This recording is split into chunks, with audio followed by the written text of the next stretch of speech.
This is the first of a series of videos which will describe how to set up a total station using the Setup app. That is, how to position and orientate the total station. In this video I will start with an explanation of the different methods and which use case is suitable for which method. Further videos will go into detail and show step by step how to use them. The Setup app includes all methods which are needed to set up a total station. Let's start the app and take a look. As with any app, move the job you want to use to the centre of the carousel and choose the Setup app. Here it is possible to choose which method to use. There are 6 methods to choose from: set orientation, known backsite, multiple backsite, transfer height, resection, and orientation to line. Let's run through the set orientation method. Use set orientation in the following case: if the point over which you will position the total station is known, you know the orientation to the backsite point.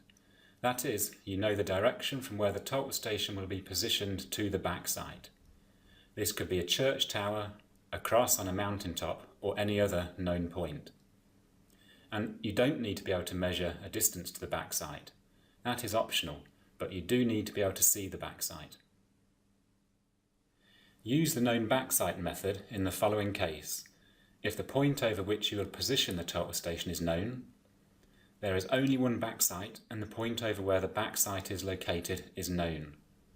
Normally this will be a prism mounted on a tripod, but it could also be a reflective tape mounted on a wall, or even simply a mark on a wall. You don't need to be able to measure a distance to the backsite, that's optional, but you do need to be able to see the backsite. Use the multiple backsites method in the following case: if the point over which you will position the total station is known, the point over which the backsite or backsites is known. Note that in this method it is possible to measure to one or more backsites. If you measure to more than one backsite, then a best fit of all the backsite measurements will be made, which may improve the orientation. Optionally, the height of the setup can be transferred from the backsite measurements. This may be useful if you do not know or do not trust the height of the setup location. Use the transfer height method in the following case: if the point over which you will position the total station is known, but not the height, and you simply need to establish the height of the total station by measuring to one or more points of which the heights are known. Note that the orientation of the total station would already be correct, or you don't care what is the orientation. The resection method is the first of 2 methods which allows the total station to be located anywhere. That is, the total station is not located over any point of known coordinates. In order to position and orientate the total station, it is needed to measure to at least 2 backsite points.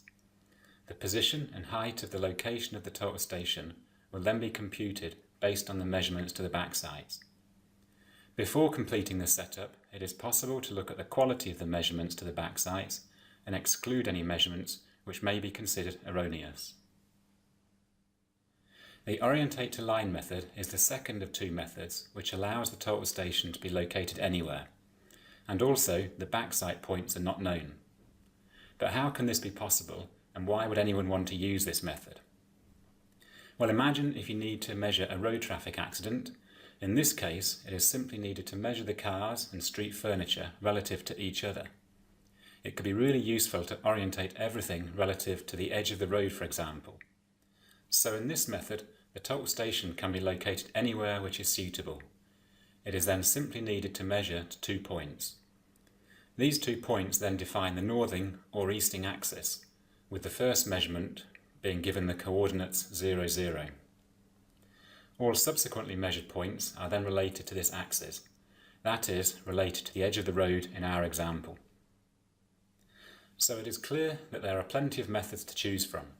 The method to use primarily depends on where you are positioning the total station and how many backsites are being used. Please watch the other videos to learn more about the individual methods, and thanks for watching.